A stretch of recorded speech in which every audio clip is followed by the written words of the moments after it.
So we all know that you need speed, you got the need for speed, speed kills, all that stuff. You know, and when I'm practicing technique on the ice, or when you're learning a new technique, you want to go nice and slow, get the pattern down, get your technique perfect.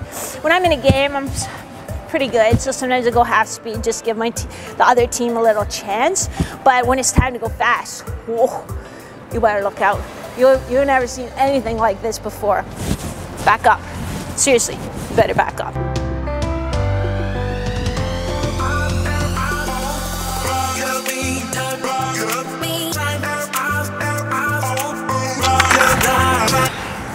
Told ya, never seen anything like that before. Whew, that was a good session. Let's get back into the lab so I can show you just how I actually can skate that fast. I know, it's a sight to behold.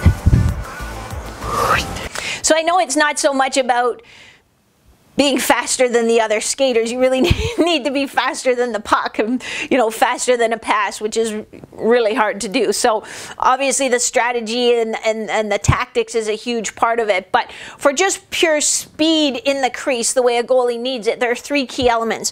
One is stability, or balance and stability. Number two is strength, and having strength in the right range of motion. I'll show you what I mean by that. And then the third one is power. So being able to apply that power very quickly, but also with different patterns.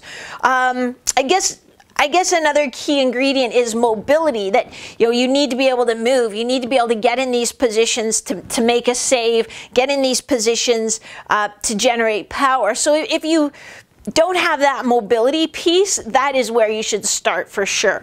If you're just really not sure where to start at all, I'll put a link somewhere. I have a free 14-day goalie-specific flexibility program that you can do, and it'll be a fantastic start. You'll be, after probably you do it like 4 or 5 days, you'll be like, oh my God, I already, feel better in the hip. So I'll put that. That'll be kind of the first piece, but let's assume you have that piece. Now let's break it down one by one, starting with stability and balance. So I just popped on my goalie knee pads. You could also just do this kneeling on a cushion or an RX pad or whatever. You don't have to wear your goalie knee pads. That doesn't make it more goalie specific as we go through. But the first one, if you can't do this, then do not pass go, do not collect $200, do not go on to the next exercise until you've really mastered this. So it's very simply single knee balance, because when we're pushing from a butterfly, we have to have that stability so that we're not, compensating with our body, being a little bit off balance when we get to where we need to be, because that sucks away our power. It makes us have to do, counter movements that waste energy. It makes us less efficient. So just here, half kneeling position, hands on our hips, light brace with your abdominals, like if someone's going to come and kind of give you a smack in the belly there, and you're just going to pick up your foot and hold that balance for about 30 seconds. When you can do that 30 seconds, no problem. You don't have to even take your hands off your hips. Then let's move to the next one, which is almost kind of two. I'll show you kind of the two levels of it, but it's going to add in some external force that we have to stabilize against. The basic version of this one, so it's just a lateral crease push. So the basic version, sometimes we do this with our foot on a glider, so our foot stays on the floor and glides back and forth. To really work the stability and the balance this time, I would like you just to have that foot hover above the floor the best that you can. Notice how I'm trying not to lean away or sit back as I do it. I want to stay in my tall upright position and stay stable as I go out to the side. So that's the basic, and you do want to try to go pretty slow for that one, so that you really have to work here and find your balance point. Once you've mastered that, then we go to what I call a little bit of a chaos drill. So it's going to be different patterns, but still trying to stay tall. So it will be quicker. I'm trying not to put out my hand. I'm trying not to put down my toe. I'm trying not to fall forward. but I'm trying to get different patterns and stay strong here in that chaos, because you're going to have to push across, stop, maybe push across again, find that transition. So first is just finding the balance while you're pushing so that there's some force there on the outside of your hip. When you get proficient at that, then it's bringing some chaos, different patterns, different positions. See how I really wanted to use my arms to help balance me? So good idea to put your hands on your hips, or you could always get your glove and blocker and then practice that element of keeping your upper body nice and stable and quiet too. So that's the stability and balance part of it. Now let's look at a key strength exercise that 95% of the goalies miss, even if they're doing some good off-ice training. How many of you do squats for your off-ice training? Put your hands up. No, way up high so I can see them. Is your hand up? Okay, keep it up. Okay, so a lot of you, it's like 77% of you or so, which is great. That's a great place to start. But here's the thing, this is going to blow your mind, so you might even want to sit down first. When we do a squat, we start from the top down. So we start from a standing position, we squat down, we come back up to a standing position. When we are on the ice, moving from our butterfly, we don't have that luxury. We have to start from a bottom position up. So a goalie needs bottom up strength. You also need top down, but you'll try this. If you don't do anything else from this video, do this for sure, because you'll be like, oh my God, like, I'm pretty strong squatter in the gym. I can't even do one of those exactly the way Maria wants me to do it. So this is a key element. So it is different. It's different from a muscle activation perspective. So what you're going to do is you're going to get in your half kneeling position. I'm going to turn sideways because I think it's a little easier for you to see my position. I want to be over this foot. So somebody's going to comment, oh, but your knee is like over your toes. That's fine. Trust me, it's okay. Your knee is designed to go over your toe. When you're on the ice, your knee is like, and pushing your knees almost always over your toe. It's gonna be okay. So we're gonna get over this leg. My torso angle is almost the same as my shin angle. Do you see that? This angle is about the same as this angle. From here, and you can hold dumbbells to do this, but you better do it right. From here, everything here should come off at once as I come up for a count of 4 into a nice tall standing position. So what I can't do, and I cheat a little bit, that toe stays down a little as I come up. Let's try one more. Nice and strong. I'm pressing that foot into the floor and coming up for a count of 4. And it should be an even count of 4. This is what I see when I first start working with goalies and they haven't done this exercise before. They will go really fast to here, and then 1, 2, 3, 4, so they don't have to control that bottom part, or they'll keep this toe on the ground for a long time. And that it's okay to do that if you just don't have the strength to do it properly, but know that the idea is everything should lift up together, and then that should be a constant 4-second tempo on your way up, and you're only going to do 4 on each side, because that is a tough one. But that's what gives you power in this low position. If I'm doing a squat or even a split squat from my up to my down, it's different. Neuromuscularly, it's different. And just trust me, just do one and you'll be like, yeah, that is really different. So we're going to train our body to push from those low positions. And I want to be really clear on this too. It's not that you aren't strong. You're strong. Maybe you're strong. Maybe you're just not strong. But if you're working out in the gym and you're doing single leg squats and rear foot elevated split squats, you know, things like that, you're probably strong. It's just a matter of training your brain how to work that low range in a bottom-up fashion. So you'll see really nice improvements on the ice very, very quickly when you start adding this to your off-ice training. The next step in the equation was building power. And in order to build power, we have to apply our force very, very quickly. A lot of your traditional plyometric exercises are, you know, box hops, hurdle hops. They're all in the sagittal plane. They're for you to move this way. But you earn your bread and butter. You earn your keep moving this way, side to side. Yes, so you have to come out to challenge a puck and you need to move back.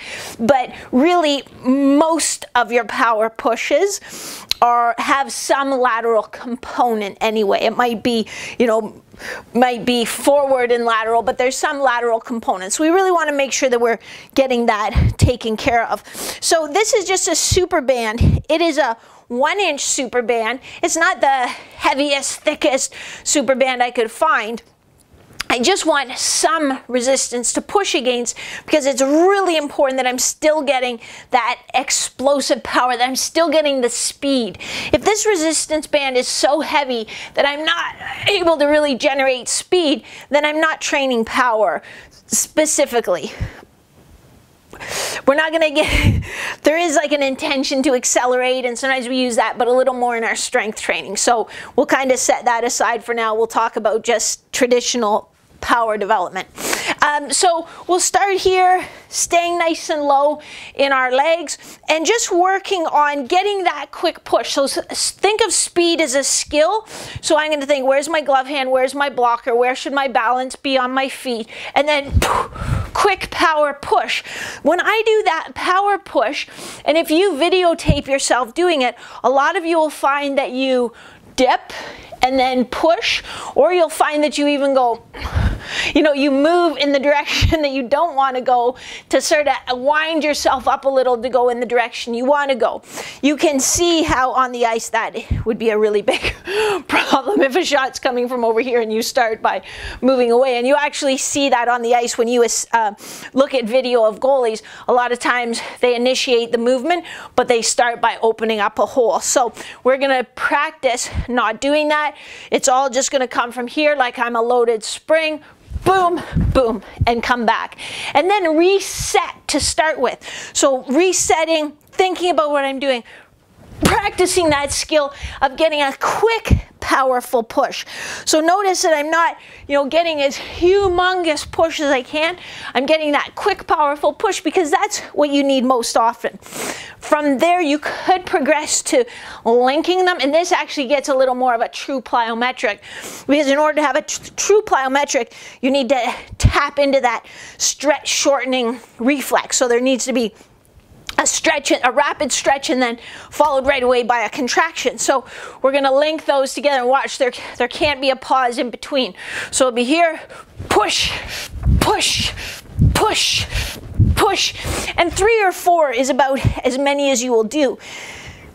If we're training power, we can't train ourselves to the point of fatigue. If you're doing 12 of these, or even more than 6 of these, now you're training stamina, which is fine if you're trying to train stamina, but remember that stamina is something different than power. So that's from a standing position.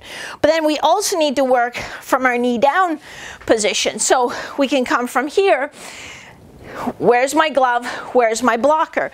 I can start to get that quick recovery. Sometimes when you do your spin and then your foot comes up and then you push, rather than kind of getting it to be boom, all one together. So you can break it down into just boom, boom, getting that speed. But then we can also go, I'm not going to add the rotation, I'm going to take that out just to make it a little bit easier on my brain, but I can go quick recovery and then push right away. I tend to get a little lag here, so it'll be, I'm thinking what I'm going to do. Okay, I'm going to recover and I'm going to push right away. And see how I'm still keeping my torso stable. When I work with you for the first time, what I see a lot of is this. So your body leans in the direction you don't want to go. So stay nice and stable, like you're going to get a little slap in the belly. Now I'm going to add that rotation to it. Back down, reset. Now, so that was sort of single working on the skill. Now we can make it a little more plyometric. I'm not going to put my knee down each time. I'm just going to push from here, push, push, push, push. So every time I come down, I'm immediately trying to push again. I'm letting this super band help pull me down with a little more force, and then I'm trying to use that energy and explode off that leg.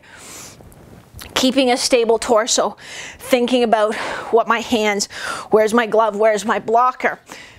Think of speed, developing power like this as a skill that you're practicing deliberately.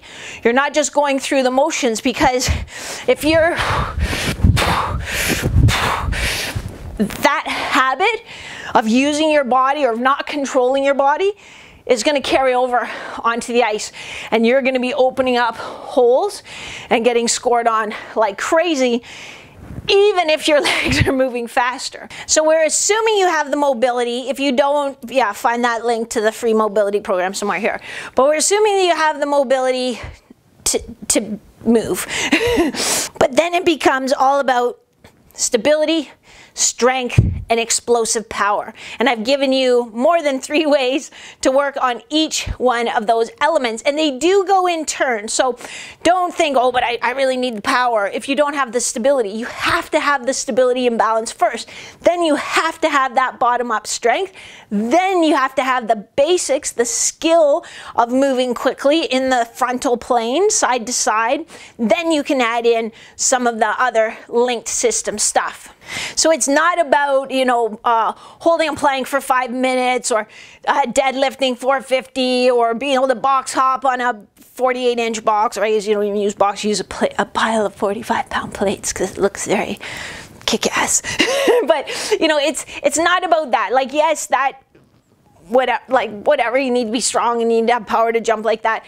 But that's not the kind of stability, strength, and power that translates onto the ice. It's really about doing the training that you need to do, so for the movements that you need to do, in the direction that you need to do them. And that's exactly what I gave you today. So don't forget to hit like, to share it with any, if I know a lot of goalie coaches watch, so feel free to share it with your goalies, that's fine. If you haven't subscribed already, then just make sure you subscribe, so then you always get the newest videos. You're not, you know, just missing out like when your goalie partner's doing this stuff and you're like watching Hot Ones. I actually love Hot Ones, but anyway.